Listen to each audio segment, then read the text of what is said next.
Welcome everyone, I'm Dr. Sam Spinelli, physical therapist and strength and conditioning coach with Citizen Athletics. Today we're going to be going through 9 back exercises that require no special equipment, just stuff that you should have laying around the house. There are a lot of people still training from home, whether it's because you just enjoy training at home and you've done that before, or you've decided that it's what you want to do going forward, or for individuals who their gym hasn't opened up yet and are still trying to find solutions to get a good workout in. These exercises are ones that you can implement if you have a back day, a upper body split, or you do total body training and just want some more ideas for back-based exercises. So today we're going to be going through 9 exercises. These exercises fall into a few different categories. The first one is a vertical pulling exercise. If you're at the gym and you're going to be doing something like a lat pull down, that's a vertical pulling exercise. That's going to primarily be training the lats, the mid-back muscles like the rhomboids and lower traps, as well as to some degree your biceps, your posterior deltoid, and your rotator cuff muscles. Then we have a second category, which is the horizontal pulling motions. If we were training at the gym, this would be exercises like the seated cable row or the T-bar row, where we have a resistance out in front of us and we pull backwards towards our midline. This works essentially the same muscles, but puts a different emphasis on them. Usually when we're doing something like a vertical pull, like I said previously, it emphasizes a little bit more of the lats and the lower portion of your back. In contrast, a horizontal pulling exercise is going to usually emphasize a little bit more of the mid and upper back regions. So utilizing these two categories can be really beneficial to ensure that we maximize stimulus across the whole back. Then our third category is going to be more of the accessory-based movements. They're going to be a little bit smaller, not necessarily utilizing as many joints to the full degree as they could. And this is going to help to target a few of the muscles that might not get hit to a maximum degree in the other 2 movements. We're going to go through 4 vertical pulling exercises, 3 horizontal pulling exercises, and then 2 accessory-based movements. So let's get into the first one. Now our first vertical pulling movement that we're going to look at is going to be the suspended pull-up. The premise here is that we're going to put some sort of a device over top of a door and then shut the door into the frame, and that way it's secured on the opposite side, having the door frame secured against it, and then the device won't move and the door frame has extra support by being into the frame. I've talked to a few different carpenters and they've all assured me that if you set it up this way, there's no hazard to the door. I've utilized this method myself and I did it across 3 months of quarantine where I trained in my basement and I did pull-ups 3 to 4 times a week, including additional resistance pull-ups, and my door never had any issues. With that said, if you have concern about it, I'm going to show you multiple options of things that you can do for vertical pulling that don't require that. So hold on for that in a minute. How to set that up is going to work a few different ways. Number 1, if you have a suspension device like a TRX or a set of rings, that's going to be your best option. If you don't have that, a second option is to actually make a handle for this. I'll put a few links in the description box below of handle demonstration videos that there are online, and these work really well. A third option, which if you don't want to make a handle, you don't have a suspension device, then you can actually just use a bed sheet or a towel. And this works really well. If you're using a bed sheet, you can tie a knot in the center of it, loop it over the door, shut the door, and make sure it's pulled nice and tight. And then from here, you've got it set up. You can even tie some knots on the other side for your hands to have additional support. That way you're not having to fight with your grip as much. And then from here, we're going to be setting up, and then you're going to start working on the pull-up. For individuals who are stronger, you can just do the classic pull-up, going up and down, sliding against your door. If you're even stronger and you want some additional resistance, you can load up a backpack and you can start doing it that way. For individuals who are maybe not quite that strong, you could try doing the eccentric pull-up where you jump up and then control your way down and then repeat for reps. Our second movement in the vertical pulling category is going to be the suspended pull down. We're going to set this up the same way where you have some sort of a suspension device over the door frame. But instead of hanging from the handles, now we're going to be going into the bottom of a squat, gripping on, and then pulling our way up. You're going to utilize your legs to assist you, and that way it's not necessarily a pull-up, it's more like a pull down. That way you're going to be going through the motion, having controlled assistance, but you can focus on using as much of your upper body as possible, and having your legs just to assist you. You can set up a little bit further back if you want, but the closer that you can get to the door, having your knees basically against the door is going to be the most ideal to have maximal vertical pulling movement and get as much lat activation as we can. You can play around with where your hands are. If you have a little bit wider of a grip and really focus on bringing your hands out to the side, you're going to be able to get a little bit more lat engagement than if you keep your hands in front of you and stop at your chest.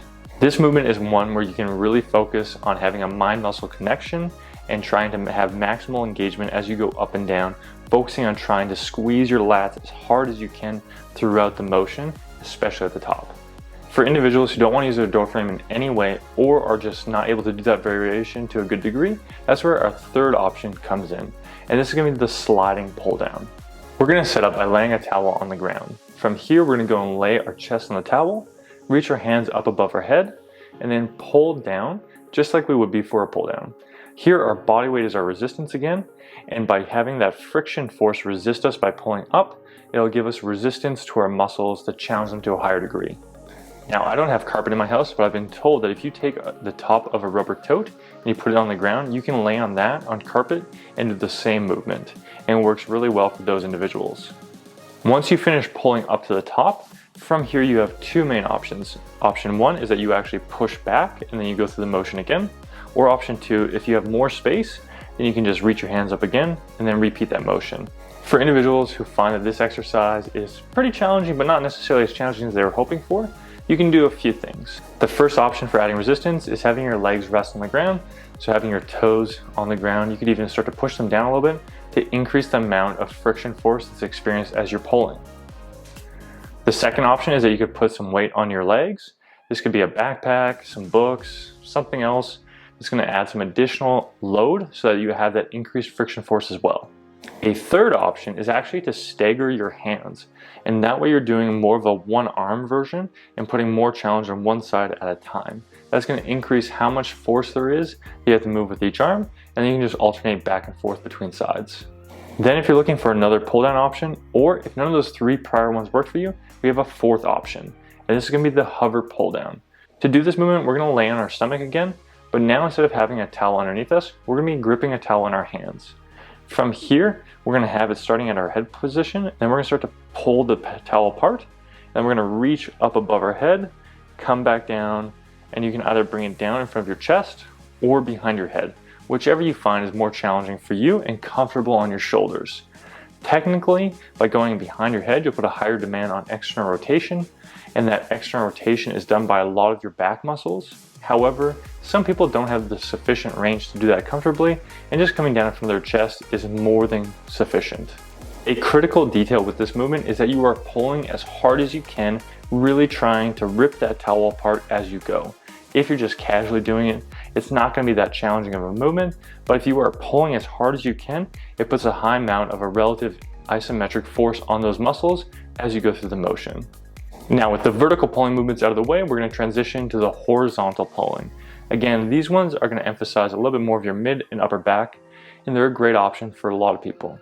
The first one that we're going to look at is going to be the suspended inverted row.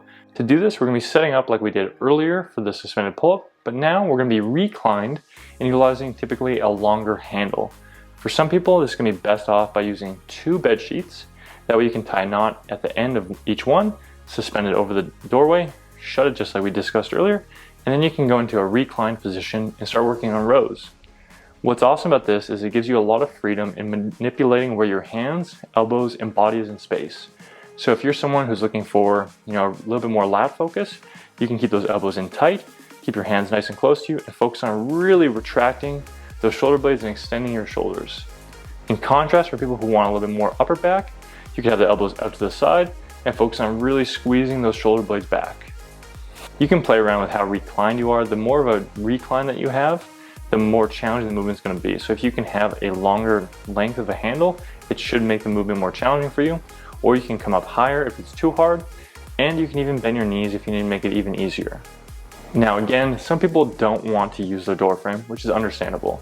And that's where the next option for an inverted row comes in. And that's going to be the furniture inverted row.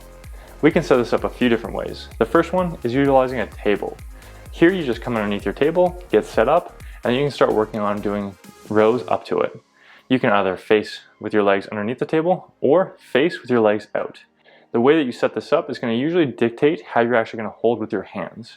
Normally when you have your body underneath the table, you're going to have an overhand grip, versus when you have your legs out on the other side, you're going to be going with a little bit more of an underhand grip usually.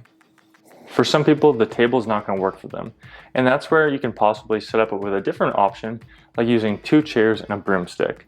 Here you have a chair on each side, you have the broomstick running across, and then you go through the row like that. There's a few different ways you can put the broomstick on there. You can put them at the tops if that's safe. You can also put it across the actual seated portion of the chair. Now, just like some people don't want to use a door frame, some people don't want to use the furniture. And that's where our third option for the horizontal pull comes in. This is going to be the long sitting bedsheet row. What we're going to be doing here is we're going to be sitting on the ground with our legs extended out in front of us. This is called a long sit. From here, we're going to take a bedsheet and we're going to throw it underneath our feet. And then we're going to grip each side, we're going to get nice and tall, and we're going to be working on pulling. From here, you have two main ways that you can set this up. Option one is just as an isometric. So you can keep your legs extended, and then you can pull as hard as you can with your back muscles, hold for a certain duration of time. It could be multiple reps of 5 seconds, it could be a 30-second hold, whatever makes sense for you. Or you could set up a second way, where as you're pulling, you let your knees bend, and then you press back out and you resist that lengthening. That way it's a little bit more of an isotonic motion and gets a little bit more action on your legs. That's going to be the end of our horizontal pulling options. And then we come into our last one, which is going to be the accessories. Like we said earlier, we have two options for accessory motions. Our first accessory option we're going to look at is going to be the prone angel hover. Here we're going to be laying on our stomach, we're going to have our arms out to the side, and we're going to lift them up, retracting our shoulder blades, and we're going to try to think of reaching up and bringing our thumbs together above our head. You're going to try to maintain a relatively straight arm as you do so. Then you're going to start to bring your arms down, keeping your palms facing the ground the whole time as you bring them down by your side. You're going to keep your arms in that same position as you go up and down, repeating for reps. You can try to keep bringing your hands higher and also really focus on bringing those shoulder blades back and together. This is a great option because it requires no equipment and it's very scalable to each individual. Our last accessory option that we're going to look at is going to be the towel pull apart. If you've ever done a band pull apart, it's essentially the same movement but now with a towel. Pretty much everybody has a towel. So this is going to be something that everyone can essentially do. What you're going to do for this movement is you're going to grab onto the towel, holding your arms stretched out in front of you, keeping a nice strong grip, and you're going to try to pull apart as hard as you can and holding for an isometric contraction. You can play around with where your hands are placed, a more narrow position versus a wider position, challenging your muscles to a slightly different degree. You could do multiple hand changes within the same set, or you could just keep the same position for the whole time. Just like the prior option, pretty much everyone can do it and it's extremely scalable to your current levels. And it helps to strengthen those upper back muscles that many people really benefit from targeting. So that's 9 exercises that you can use to train your back pretty much anywhere. Requires little to no equipment. At most you need a door frame and some bed sheets. It's going to work for tons of people and give you a lot more options for being able to train your back. If you could hit that like button down below, it helps us out a ton. And if you're enjoying this content, make sure to subscribe. We release at least one video every week. Thanks, and we'll see you in the next video.